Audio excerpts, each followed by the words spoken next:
The following program contains views that are not those of WVTC, iNetworks Communications, their subsidiaries, affiliates, or financial supporters.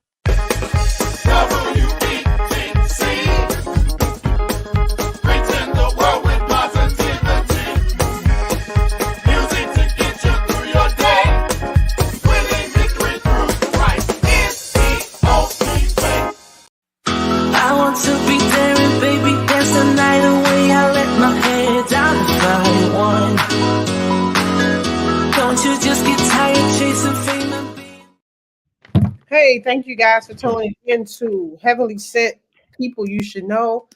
As you guys know, that we are two-time Stellar Award winning network, WVTC Radio, and I'm happy to say that we have been nominated and put on the ballot for our third nomination. Hopefully, bring it home. Thank you. Hopefully, bring it home a third Stellar. So I'll be sending out submissions for all of my guest friends, foes, associates, and haters to right. You heard that for you guys to get us a third Stellar. So I appreciate WVTC Radio for believing in me to make me their publicist. So I'm still learning my role, but I do understand that my network has been awesome. I thank God for everything that He's done for me thus far. And so, with that being said, I have two pillars. It seems like North Lundale, because when I posted y'all flyer, everybody's like, "Oh, my two favorite people," and I'm like, "Well, I know Jimmy. I don't know. I haven't met Jeff yet, but if Jimmy say Jeff is somebody." I should know then. I take Jimmy word because Jimmy ain't led me astray yet. So, Jimmy, with that being said, I appreciate you for wanting to come on. Jeff, I appreciate you for your time. And I got their bios, and this is something new, right? So I've been studying podcasts, and so I like to introduce. I want to bio my people so the people could know, who I'm talking to. So with that being said, I'm going to read yours first, Jimmy. Nathaniel Gaither is the director of the What's that word, Jimmy? Restorative Justice Hub. Thank you. For Lundale Christian Health Center on the west side of Chicago. Lundale Christian Legal Center, I'm sorry. Lundale Christian Legal Center.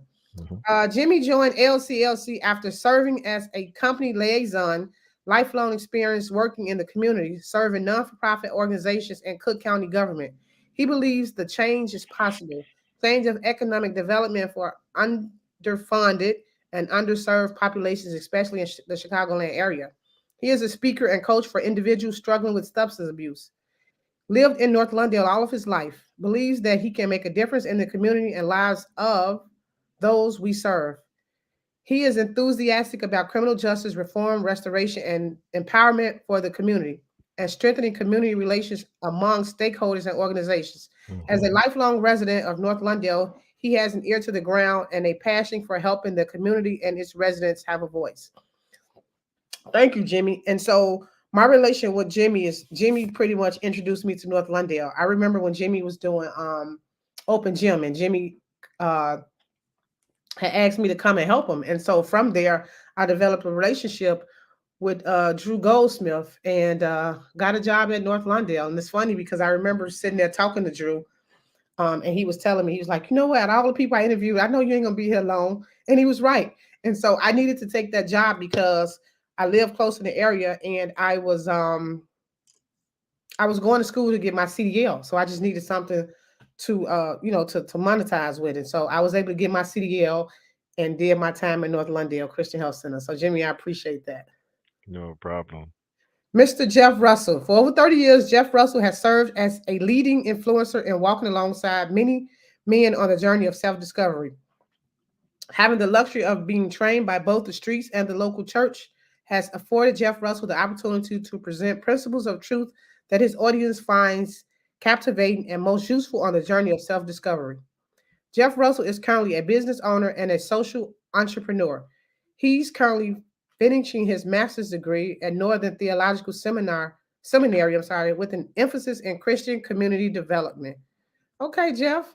I see that you're the president of Beyond Barbering Youth Mentoring. That's correct. Okay, so Wow. So let me tell you this. So like for the last 5, 10 years, I've been wanting to go to barbering school, but I haven't been able to do so because my obligations for my son and trying to make sure he get in necessary programming that he needs to get in. And so I have a friend also from North Londale I had on my show, Nasir Yehuda. He's one of the uh what do you call it? Instructors for Walls Clippers. One, black guy, right? One of the African American men. And so I've been following him and and helping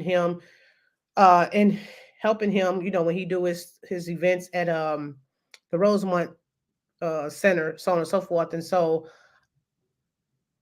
he's put me in position to be a barber. However, the time don't work for me. And so, Lord beholds, Triton College is offering its first barbering class, and his I think he told me the instructor is a good friend of his. So I'm so excited about that. And also, he's teaching me SMP, right? Mhm. And so I just went to Atlanta, went to the hair show because I want to, for me, put me in a room and it's over. Yeah. So so I went down there and made a lot of connections, and so I'm excited about that. And also I had did a barbering with the kids.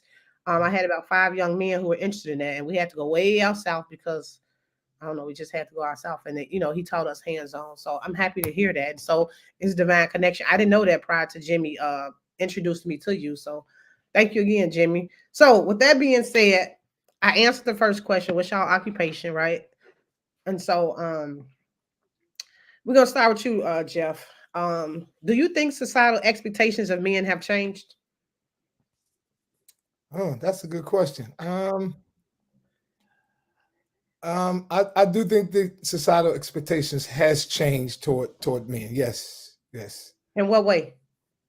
Um, well, first, I think they've changed because we live in 2024, and the idea of what it took to define manhood from 50 years ago has evolved.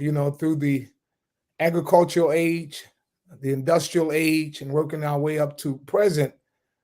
Each one of those stages, we had different measurements whereby we would judge the expectations for men. So I think they've changed because times have changed. And I think that's a problem. And I'll give Jimmy a chance to weigh in on this. I think every time time changes, it seems that expectations, as long with definitions, seems to change. And I believe that in society, in this life, there are some things that ought to remain fixed.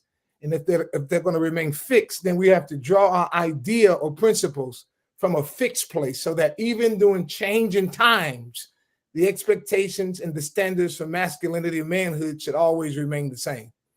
I love it. I Yeah. love it. Jeff, do I hear an accent, or is that your theological voice? Just a little country. Just a little country. Okay, okay, okay. I know I picked them up. Okay, Jimmy, it's on you, Jimmy. Well, expectations. That's a pretty good question. I'm gonna have to take a different route than what Jeff said. The expectation of men, and I have to put it back in the question form. Whose expectation? Society. Okay, so society. Then in that case, just when society changes, their expectations changes. But if you take it back, the expectation of a man is still the same: to be responsible, to be the breadwinner, to be the father, to be the head of the household. So society want to put twists on a lot of things, but if you get rid of all the twists, it goes back down to the bare facts, how it started. So I mean, we could talk about this for the next 2 hours. So based on what society asks you to do, and I think it's compromising because sometimes the household have to change based on what society is looking for them to do. But based like when I grew up, it didn't matter what society said. This is the rules of the house. This is how a man's supposed to take care of his family. So no matter what's going on outside those doors, your moral principles is inside. Thank you, thank you. Okay, Jeff. How do you prioritize self care and mental health? Because we all know that they didn't. They pretty much omitted mental health, and being a man is hard.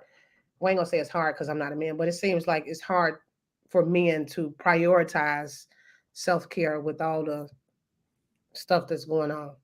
I'm gonna see if I can answer that by riding on the back of what Jimmy just said, because he he just said something. So obviously, from the bio, I work with a lot of young men, and so I'm currently doing a workforce development program out of my business, the barbershop, with one of the local organizations in North Lawndale. So I had a group of 7 or so young men that come by twice a week over the next 6 months or so, and we're doing work development. One of the things that I understand is that what we're not saying, we're saying it, but not saying it. And this is one word: it's purpose.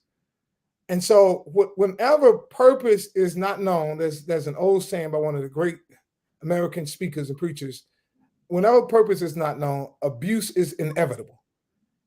And so in navigating through the waters of mental health and wellness and well-being for men, I noticed that the more handle that a man has on his idea of what purpose really is, he do better in the world of wellness, mental health, and all the other things, the trimmings that go along with it. This is important because Jimmy just mentioned, something that's real big now. He talked about breadwinner. Now, some of the audience, I'm sure, is going to push back on that, right? Because that's one of those changing things with times, right? You got more women making just as much money, if not more, than a lot of the men.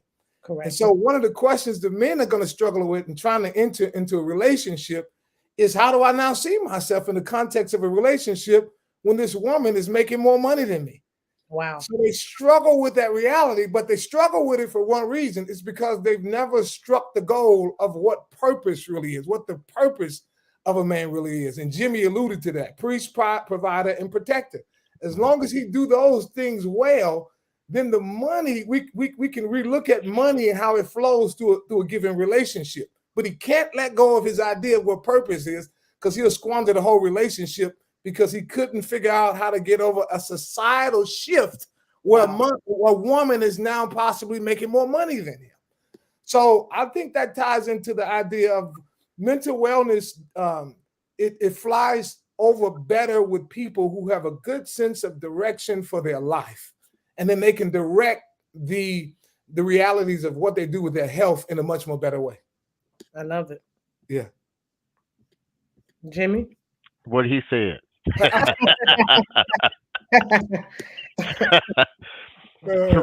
Repeat your question, Cynthia. How do you prioritize self-care, and mental health? I fail with self-care. Oh, wow. Okay. Just being transparent and being for real and being upfront. I fail with it because I put a lot of expectations on me to get things done, and in the process, I overlook what I need to do for me, and always looking to do for others. Sometimes it's refreshing when I'm able to assist and aid someone, but at the same time, I feel overwhelmed on certain projects. So one thing I do, excuse me, one thing I do, I have a few people, maybe about 3 people that I can really trust and talk to. Jeff being one, uh, Commissioner Dennis Deere being another, Byron Steele being one, and my best friend Kirby Ball. So those guys, I can bear all, and then they'll just tell me without any type of reservation, dude, you need to do this. Cut that off, because if you check up out of here, those things still gonna need to be done. You just won't be here to do it. So one thing I try to do is just when I get home, I just relax, turn everything off, no TV, no computer, no phone, no nothing, and just meditate and just have a conversation with God. Wow. Yeah. I love it. I love it. So they don't teach financial literacy in schools. And hmm so being men, do you guys think that's important? Absolutely. And how so? Absolutely. I mean, if you don't learn these things at a young age, and let me turn for a minute, Cynthia, because I need to put this back on you for a second. I've been around Cynthia for over 15, 17 years, and Cynthia has always been a mover and a shaker. She's an idealist, and she follows up with things that's going to be beneficial, not for just her, but for her son. Thank And you. her son is her biggest champion Mm. because she opens doors, not just for her son, but for other children that need that type of awareness. Her son has started businesses. Her son, she's put him in all type of programs to have him to develop a character for him that's going to take him from here to eternity based on how she moves, how she set things up. And I commend you for that, Cynthia. I mean, I support you in everything that you do. I try to make it to a lot of events. I see the stuff you do, and I see the people that you're in touch with, and things like that is just part of the financial literacy. Because once you teach a person in a young age, they'll learn how to adapt and start to incorporate it in their life. So I want to say that to go to tie into the question that you asked. So Yeah. if you start them young, if you start them young and start giving them things, showing them things and how to take care of it, oh, it'll develop over a lifetime. Thank you. And Cynthia, you might know this already, but Jimmy and I shared in a peace circle together, probably about what 28, 30 young people Yeah. at the Restorative Justice Court not long ago, and this is each week on Thursdays. And interesting enough, most of the youth in the room are crying out for financial literacy. Wow. Almost every other young person, when asked one of the probing questions to get the circle going, Wow. and it's presented, they always respond, "Why aren't they teaching us financial literacy?" Wow. Right. And all that is by design.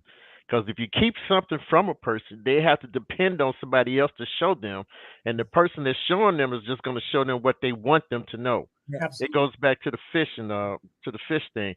If I give you a fish, you're just gonna eat for the day. But if I teach you the fish, you're gonna eat for a lifetime. So let me teach you, and let your ingenuity take it to another level.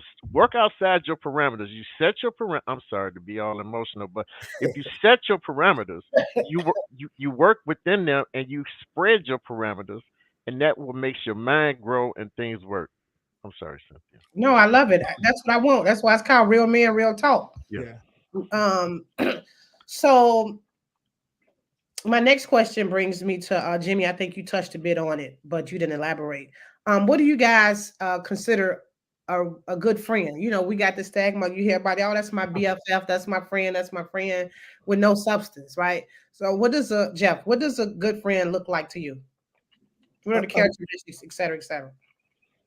A good friend. You put emphasis on good friend. Because everybody ain't your. Yeah, Jimmy did allude to this earlier. But I'm gonna ride on it. Earlier, he talked about me and a couple other people in his life, and he talked about him not doing so well in the area of mental health. It's one word that we share with the guys. It's the word responsibility. Mm-hmm. And so what I've had the privilege of doing in Jimmy's life is coming alongside of him. And the one question I want to know above all is how well he's doing in his responsibilities. Wow. Now, we use it in this way, Cynthia. We say that responsibility is man's duty to respond to God's ability. I like that. So, Jimmy, how well are you responding to God's ability first? Right. Because it's only in you doing well and responding to his ability can you have a better chance at mental wellness, at social wellness, at familiar wellness, at financial wellness. I love it. Yeah. So good friends for me, to answer your question, are those who come alongside of me. The highest level of friendship are those who come alongside of me and point me in encouragement to the direction of my purpose and God-given responsibility. Those are my buddies, my homies, my friends, because they're going to see to it that I'm on that business, you know. I love it. That's a preacher's answer. Definitely felt that. Yeah. For me, I'm gonna take the Grammy road. I'm gonna get the guys that's gonna tell you that your stuff stinks. That's another. I'm gonna get the guys that's gonna tell you when you need to shut up and sit down when you're doing too much, and they say it out of love. Because a friend will do this. A friend will criticize you, but he will also give you a pull up at the same time. He just ain't gonna beat you down and leave you there. He gonna say, now that you have recognized how you've been out of pocket, this is how you restore yourself. And I love being working in restorative, because the Bible talks about how we need to be restored. Mm. And we go in on some people about the restore piece. All these people that come in from different communities and say they did this, they did that. You haven't done anything until you live amongst them people and learn how to be restored. It's Cynthia. It's phenomenal. We love for you to come and just sit in a session. I promise I'll be there. I I didn't. know. I had no idea. I'm Yeah, sure you probably sent it to me and I overlooked it. But yeah. yeah, I definitely. That gets my motors going when I'm around, when I'm sitting among youth. And we won't. This is emerging adults we work with from 18 to 24, but I would love for the young youth to come in and get a snapshot of this, because once they find out how these emerging adults got in the position that they are in, Wow, this will give them an opportunity to look and do something different. absolutely. I Yeah. appreciate it. So with everything that you guys said, let's make this clear. What Hmm. is it that you want to see different in your community, Jeff? I think we touched on one. I think I think for every church we have in the community, I think there ought to be institutions of education for Black and brown people that Wow. goes beyond the traditional educational system that has proven time and time again to not have our real best interests at heart, that will result in transformation of our communities. I really think we need an overhaul of the educational system. If we can't get that, then we got to create them. You said every church. Wow.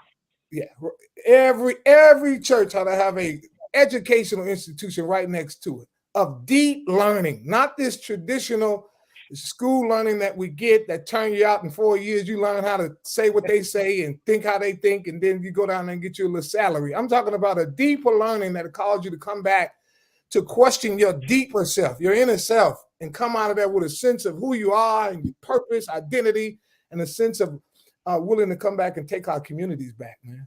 I love it. I love it. Yeah. Jimmy, I that, don't know. I is don't know why you had me following this guy. I mean, on questions. Give it to me again, because I got to get. I'm an old car. I got to get rolling. You got it. You I got it. said you guys touched on a lot of stuff, and Hmm. so this question, loud and clear, what is one thing that you want to see different in your community? I want to see the playing field level.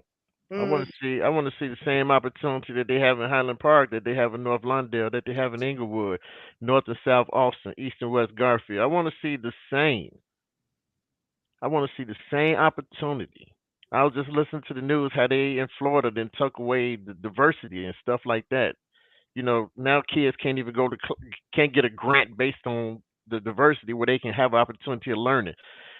Everything is designed to keep black and brown people down, but more so black people, and it's unfair. So I want to see, and I have to agree with Jeff. I want to see our communities. Man, I want to see our neighbors come back like we used to when I was growing up. The neighbors took responsibility for Miss Jones' son and Miss Smith's daughter down the street. Everybody came together. They had PTA meetings. People was going to PTA meetings. You know what I'm saying? So I just want to see how some of the old tradition is migrated back into this new way of living, where everybody think for themselves and not allow somebody else to tell them how to think, what they need to think, or how they need to act. This is how the education system gets better. You put common sense in, wow, but all sense ain't common, as we all know. exactly. Yeah, we want to see that cry all over again from the 1960s of those marching in the streets for civil rights. We want to see that level of cry rise up from the people that are within our community, first taking responsibility for their own actions and then crying out against injustice, man, in the way that we've once seen before. I don't know where that has gone, but we want to see that again. We want to see that cry against injustice. Yeah. Yeah, we don't want to see them billy clubs though.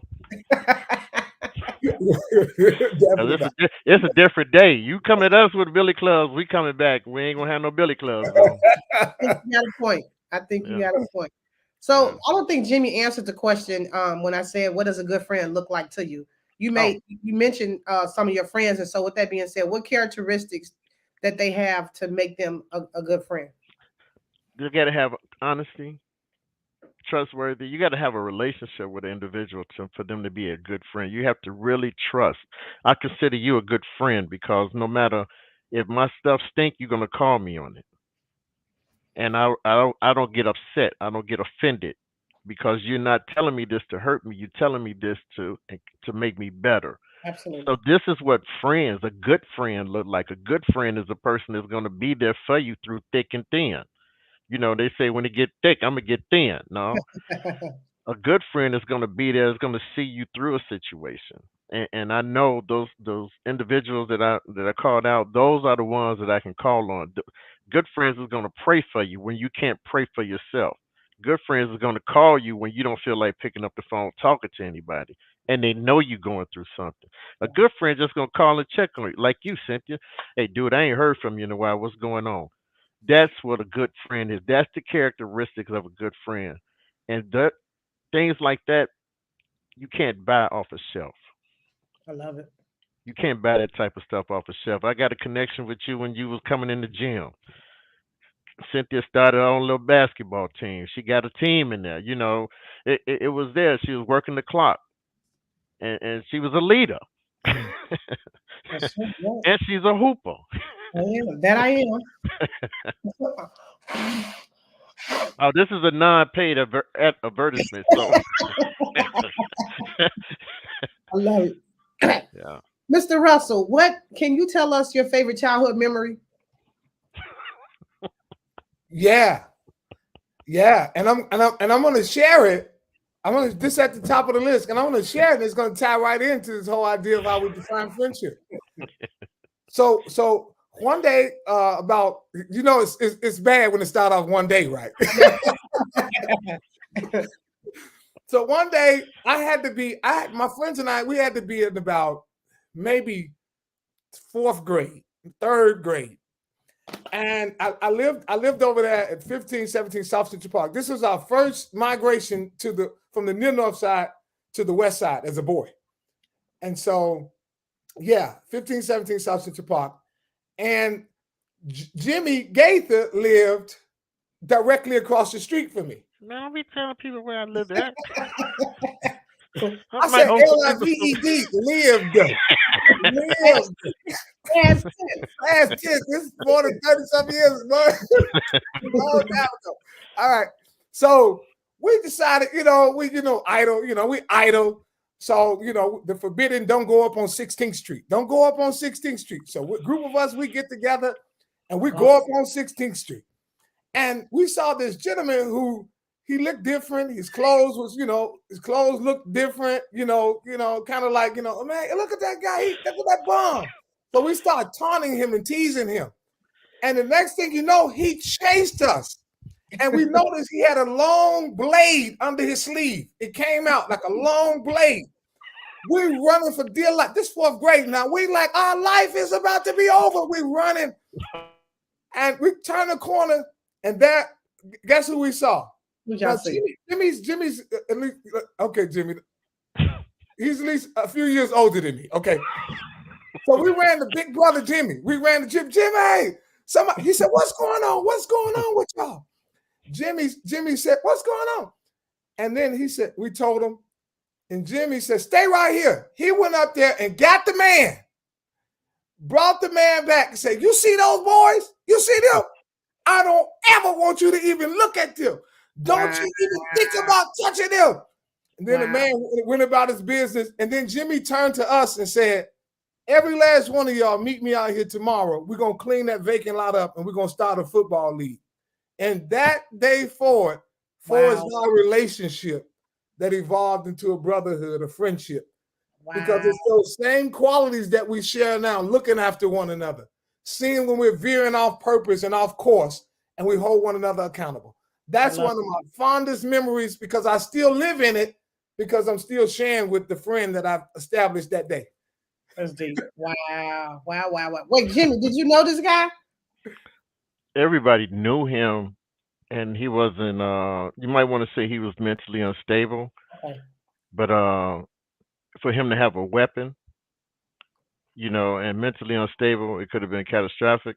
And Absolutely. so, we seen them running down the street, and I said, man, look at these. Here they come. They running. And then you seen this guy behind them, and I'm like, oh heck no, I said, "What's wrong? Help!" Wow. And went over there and intervened. I didn't care about my safety. I really didn't.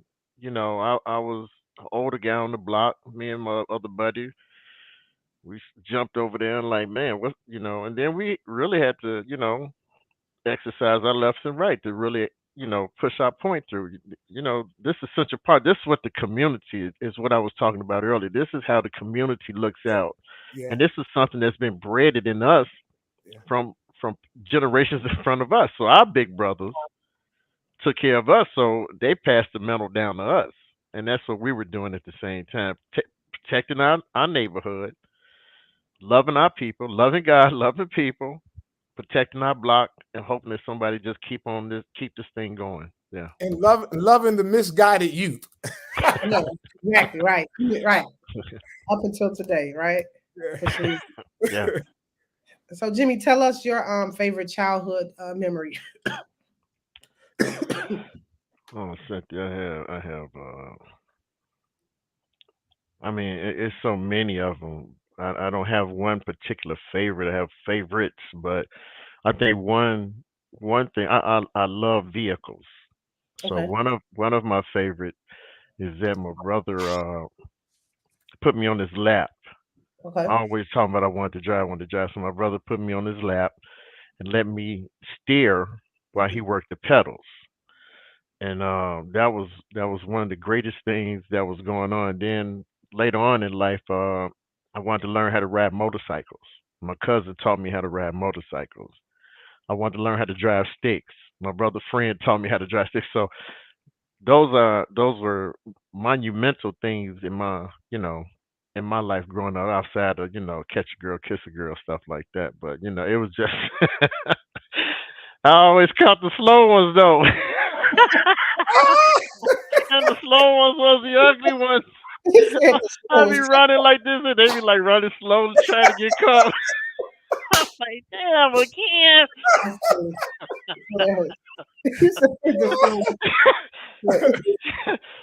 Some girls, the fast will say, "Oh no, here he come." They take off. The slow ones like, "Oh, let him catch me." No matter if I'm on a Zoom or whatever, this dog will always come and try to get in the show. I'm trying not to holler at him. But But that's what that is. Cynthia, did we lose Jimmy? Yeah, he'll be back. There we go. There you go. There you go. Cynthia, but did you kind of hear the theme in Jimmy and I's story? Did you hear the theme of the rites of passage and validation in both of our stories? I did. We're talking about masculinity. We're talking about male health. Both of us, we have to emphasize that, just in case people, went over the head. Both of us told stories that gave us an introduction into a rite of passage by another man. I love it. Yeah, validation from another man. Get on my lap, I'm gonna paddle, you steer, and today you're gonna get the feeling of learning how to drive. That's huge for the development of masculinity in men. That is huge. I love it. And you know what? That brings me to this question. So with that being said, I deal with some of the younger men, and they often want to point out that they come from a single parent household, most of which the father isn't present. And so for that, they think that it's hard to achieve or to be in certain places because of that. So Jeff, my question to you is, did you grow up in the single or double parent household? I grew What's the best advice that your mother and father has given you? The best advice. I grew up in a two-parent home. Okay. My father was gone a lot though, because he was sole provider, breadwinner. And so that means he had to be gone 14, 15, 16 hours a day. Okay. Yeah. So not present a lot, but definitely in the home. And what's the question again? Oh, the advice? The best advice your father and mother has given you. I'm still learning it, but it has to do with evaluating the repercussions of your choices. Yeah. So that was huge for me. It's instilling in me, weigh out the action you're going to take and the results that it might bring about, and if you can live with it. So, because you said he was absent because he had to make ends meet. So, do you think that his absence, had he been there, you would have turned out to be somebody different, or? No, okay. I actually think another thing we can't skip over is what Jimmy said. So Jimmy has a lot of the qualities that every responsible adult male had in my father, to begin with my father, and throughout my entire community. So when he wasn't there, Jimmy caught me. I love it. Being rambunctious in 4th grade. So the community made up for some of that. My high school basketball coach, when dad was working, somebody made up for that gap. There was another male to make up for that little small gap in that little window for that 2 or 3 extra hours. And so consequently, yeah, I was afforded a great blanket of masculinity to catch me. I love it. Yeah. I love it. Jimmy, did you grow up in a single parent household or double parent household? Yeah, I grew up in like a 4-parent household. I had both my parents, and I had a strong godfather. Okay. Very strong godfather, and the best advice that my father told me or showed me is to do things with your own hands. Learn this so you don't have to pay somebody else to do this for you. You got to learn the stuff you need to do. My godfather, I mean, who I could really like, man, I really had like 2 fathers. My godfather said, he said, don't never, he said, look, when you get old enough, you make your own nickel. Don't ever let a man give you a nickel. Learn how to make your own nickel. And it just messed me up because I was like too afraid to ask, well, man, what the hell are you talking about? What you mean? And then it started coming to me, and after I go over there to his house and watch him, he sold newspapers, he sold snowballs, he sold candy. He had a little candy store. He was managing buildings and stuff like this. He was self sufficient. He was his own entrepreneur. He made his own nickel. He didn't allow anybody to give him a nickel. He made his own money and was able to distribute the money amongst the kids and everything. So one thing I got from him is learn how to make your own nickel. And what I carry out of that today is keep yourself marketable where people are going to pay you your worth. You're never going to be paid your worth, but you have a great argument to negotiate what you're worth. So that's what I got from them. Yeah, I had my mom, like, one message that she always say, I ain't gonna wait till your daddy get home. I'm gonna take care of you myself. So we had some strong mothers back there. Yeah. Wow. Let me ask you this. Do you guys watch Super Marvel? Have you guys ever seen any of the Super Marvel hero shows or movies? I haven't. You, Jeff? I still have kids, so yeah, I've seen something. I don't know what I saw, but I think I saw something. Well, that omits my question because I was going to ask you guys, what Super Marvel hero would you relate yourself to be, or but most of the guys get on here and say the Hulk, and I think some guys say Black Panther, but neither here nor there. The next question is, I think Jimmy still might would have volunteered some character. I'm my own character. See? Oh, so both of you guys are Bible readers, correct?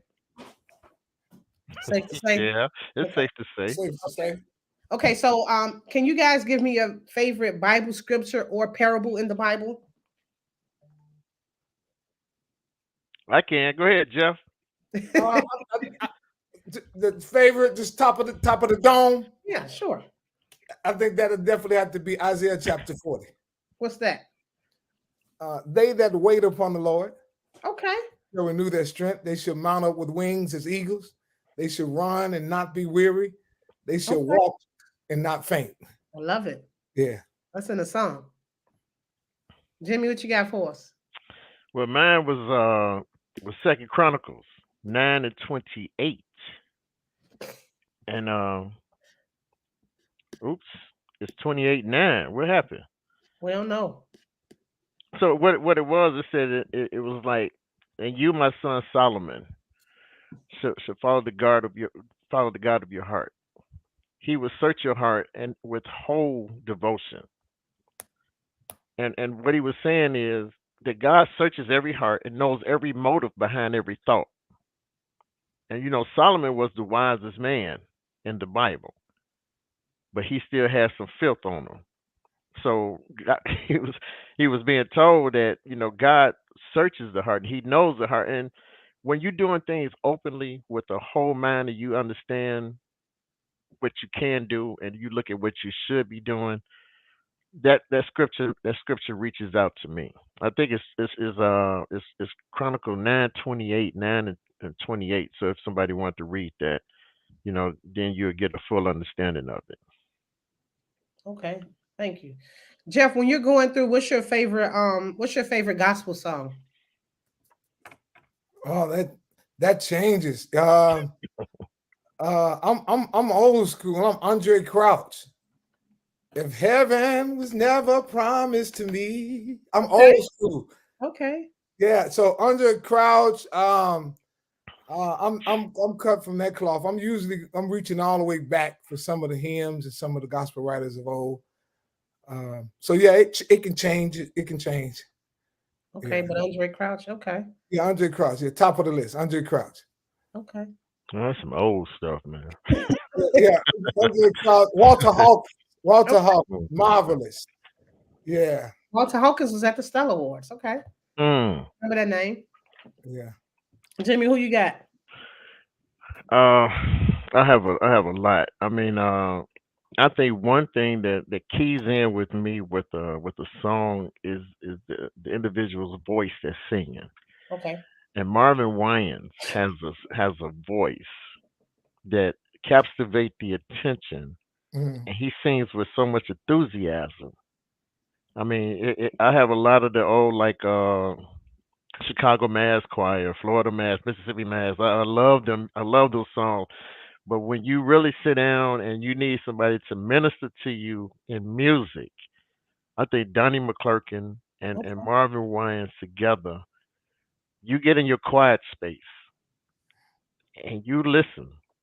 And you just don't listen to the words, you feel the energy off that song. So my take on music, that's how, because I used to DJ, so that's how I used to get into my music. I like to feel my music. So that's I have to go with you know, Marvin Wines and Donnie McClurkin. Okay. Okay. So I got to take a break and play this video that my kids put together. So as you guys mentioned, Jimmy, earlier, I created a business for the kids, and so I told them I needed them to put together a small video to show people what we got, and I mean what we're doing. And so this is what they came up with.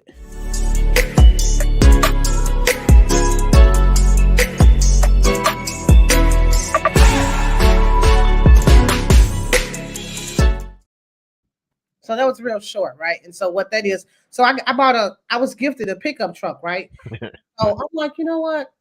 I need to put this to work, right? And so it was funny because when I take the kids out to the barn, I'm allowing them to drive it. So they're all of age where they, so they at the barn and I let them because no cars, bunch of space, empty space. And so they're learning to drive. And so from that, I'm like, you know what? I got this truck that was gifted to me. Let's do hauling in it, they and so on the weekends, we get calls for people to who wants to throw away stuff or rearrange stuff, things of that sort. So I'm happy to say that our alderman, 24th Ward alderman, Monique Scott, she called us and paid our kids to paid our young boys to come and throw some stuff out for her. So I appreciate her for believing in us, and that I appreciate that. That's my buddy. Hey, can I say something about Cynthia real quick, man? And she keep reminding me of stuff, and I'm not trying to blush it or just do this. Cynthia is a person. Her heart is so doggone pure. She speak things out of her mouth, and somebody hear it and bless her with it. She's being modest. She got a horse. She got a pickup truck. She takes the horse out, take it to places where kids can ride. That's She true. got other funders that she does Christmas. She does not ask people. People jump in there and overflow her bosom with gifts, man. This woman is phenomenal. That's why when she called, I'm there. And Cynthia she's steady, steady, steady on the go. Jimmy, I got some stuff to give away. Who calls people to give stuff away? This is the type of blessing that she is to the community. And I'm not saying because, she this and that, the other. Her heart is pure. And the scripture, Cynthia, is 28:9, if you don't mind. Sure, please. And you, my son Solomon, acknowledge the God of your father and serve him with wholehearted devotion and with a willing mind. For the Lord searches every heart and understands every desire and every thought. If you seek him, he will be found by you. But if you forsake him, he will reject you forever. Man, that when I first read that, it just resonated. And every time I'm doing something, it resonates with an individual. She got a whole heart. I appreciate that, She Jim. got a willing mind. And her son, man, I mean, I used to have them up there at the community center, and you could just see what she has invested.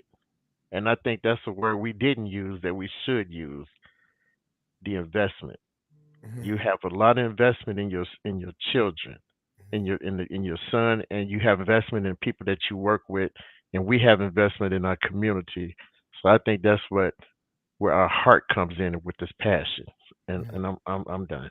Thank you, Jimmy. And so, Jeff, even with this podcast, the reason so I could have did a podcast with just general people, with any and everybody, but my father wasn't in my life, and so it was crucial. Now that I'm getting older and I'm raising a boy child, it's crucial for me to, they say it takes a village, but for me, yeah, it takes a village. But I need to go out and create my village because the village don't necessarily mean that they are right, the right type of men in the village. Is it's men in the village that ain't got the best interest of themselves or the kids. So I go out and I find people. And so with this podcast, just like yourself, I haven't met you. And so I told Jimmy, I need this. And he was like, I got a person. And so this helps me in my healing process because Mhm. it's difficult not to have a father figure and try to navigate, these streets. And so this helps me, when I ask you guys certain questions, and then even with the young men that are in my care. And so now when they say something, I can go back and say, you know what? Go look at this video, or I can play these videos and let them know. It don't just because you have a lack of don't mean that you can't prosper. Don't mean that the Lord ain't got his hands on you. And so I appreciate, you guys for coming on, like I said, because this is helping me beyond measures. Oh wow, that means a lot to hear you say that. Oh man, I'll never see you the same. No, y'all stop. What's funny? No, Cynthia, no, that took a level of courage for you to even say that out of your mouth. The reality is that I'm going to use a word. It might be big, but while men and women, it's particularly in raising kids, and then you being a female raising a male child, right? Men and women are ontologically the same. That's the same in nature and value. We both have the same value. But I think we understand that functionally we are different. And so you being a female a parent of a male child, you're aware of that, right? Absolutely. So what do? You take the bumps with the bruises. You don't sit in the corner and cry. You get busy working. You use that feminine energy, and you get busy. You say, I'm not going to sit back. I'll create. Yes. I'll help to create and foster the environment for a young male. I might not have all because we're functionally different, but I'll create an environment where other males can come in and feed and sow into my son and other boys, not just my son. Right. Well, you're a bad sister, Cynthia. She is. But other boys, that's the idea. You could be somewhere bitter, hurt, mad, all men, and this and that, this and that, But instead, you decided to take action, and that takes a level of courage. I'm sure it takes a level of healing. I'm sure that you're still walking some of that out, but I'm telling you, I honor you. And I meant that. I never see you the same because I've heard out of your mouth and your heart the journey that you're actually on, what's really driving you. Because that was going to be one of my questions. What motivates you to do what you do, Miss Cynthia? And I think you just gave me some segue into that. And so I thank you for that, really. I thank you for that. Yeah. I didn't pay him to say that, y'all, just so y'all know. And I got something to add to it. What he said. So you know what? With that being said, I went to church. I went to Pastor Hannah probably before my son was born, about 15 years ago, right? And he spoke about the 5 love languages, right? Are you guys familiar with the 5 love languages? I am. And so when he was talking about the 5 love languages, I went and got the book, and I read the book, and I said, you know what? I love this because for me, a lot of times we're doing it a certain way in relations, but then you could be doing all the right things that you think are right, but the other person may not be receptacle of what you're doing. So I base everything on the 5 love languages. So with that being said, Jimmy, what is your love language? Maybe 1, 2, 3, or all of them. Which one? So just for the people who don't know what the love languages is, words of affirmation, acts of service, receiving gifts, quality time, and physical touch. I can give you 4. Okay. The receiving gift, I'm done. I'm done with that. You get a gift and it's over with. Huh? I said, so you get a gift and it's over. No, I mean receiving. I give gifts, but I'm not the one that's going to come with my hand out. Okay. Because years ago, I always had my hand out. I mean, I was a selfish one. I wasn't giving. So I'm always in a position to give. If it's not, ain't no money. Don't look for no money. I ain't got no money. I give you some of everything. I give you time, whatever. Ain't no money. So affirmations. Don't ever let nobody tell you who you not. If you feel that you are somebody, you work on being that individual. Our football coach told us back in high school, man, I don't care if you're a garbage man, be the best damn garbage man you can be.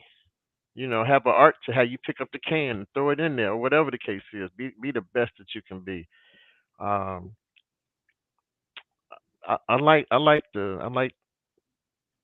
the physical touch. But a lot of times that comes on the back end. My whole thing now, in this later age I just have to be that individual to give out more than I'm receiving. So I got two more questions for y'all, and we're done. Jeff, much like the king that I aspire to be. If you want to move me, the language has got to be right. Okay. Get the language right, and you can move me. So it's definitely words of affirmation. Okay. Okay. This brings us to our last question. Well, I have 2 questions. What advice would you give young men of color? And what advice could you give them, Jeff? Jimmy, you want to start on that one? He said no. Oh, that's a heavy one. That's a heavy one. But I need this, Jeff. I need this. We do this. This is what we do every Thursday. I can only tell you so much, Jeff. I need y'all. I need them to hear. I need y'all to tell them what you're a black man. You know the struggles that we face in North Lundale, in Chicago, United States. What advice could you give them for somebody that's trying to figure it out, that's lost? My aim, Miss Cynthia, for young Black males is gonna always bring the aim to be bringing them into the stages of initiation and development with an affirmation that they are seen and they are loved, they are validated. That's going to be my whole aim, to bring them in a space and environment where they know they are seen, they're heard, they're loved, and they're validated. That's huge. And so for young men, this idea of the Lone Ranger, spirit, find somebody, validate your existence, another male, older male, a group of some kind. Thank you. You know what I mean? So that's going to be critical, because you're going to need that environment to foster any sense of masculinity. If you're going to be successful in that area, you got to get in an environment that can help seed and sow into that and grow that. So that's where I'll start at. And then, Jimmy, you can kick in. I'll pick back up if you want me to. But that's at least where I will start at. Thank you. And I'll just piggyback on that. You need to, for young men, you need to have a strong mentor in your life. And how you go about picking a mentor, you listen to what a person say and you watch their feet. If they're walking the same thing, they're talking, and it seems good, develop a trusting relationship with that individual. Do not be afraid to show your vulnerability to another man. And I say this because we're easily to go to women and tell women what's going on, and then we get that motherly love or that girlfriend type commitment and love and stuff like that. Go to a man, say, this is what I'm dealing with. And if a man can sit there, just like I said previously, if a man can sit there and look at the things with you and go over the things with you, what is wrong, and then tell you or show you how to correct them. Because it takes more than the man say, well, you shouldn't be doing this. You know better. That's not a mentor. That's not. That's just a person that sit up there and just want to hear himself speak. A mentor is a person that's going to listen. And that's another thing. You got to find a safe space to open up. Yep. You got to have a safe space, and we have those safe spaces. I don't never have a problem with somebody talking like, hey man, I need to talk. Let's talk. Mentors are not going to run their mouth and tell you what they used to do. A mentor is going to listen to the individual that need the help. Well, thank you guys so much. And that brings us to the end of our show. If you guys could be so kind and please share the live abroad. And I appreciate you guys for taking time at your busy day to come sit with me. And, you guys said a lot of stuff that put me in a different mindset and, some things. And so based on what y'all say now, I can take these to my young men and say, okay, well, listen, I didn't talk to, so like I said earlier, it helps me with them. And so you guys enjoy the rest of your day. Well, not day, night, right? Enjoy the rest of your night. And I'm going to get back in the bed because this cold is kicking my butt. Again, thank you. Y'all be safe. Thank you, Cynthia. Love you. All right. All right, Brother Jeff. All right. Talk, bro. All right. Go to your Apple or Google Play Store and download the WVTC Gospel Radio app today. You can also say, Alexa, play WVTC Radio Skills. Would you like to play WVTC Radio Network? Absolutely. Download it today.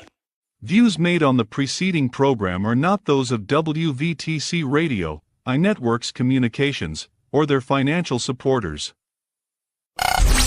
Winning victory through Christ, WVTC Allsip Chicago, and iNetworks Communication Station.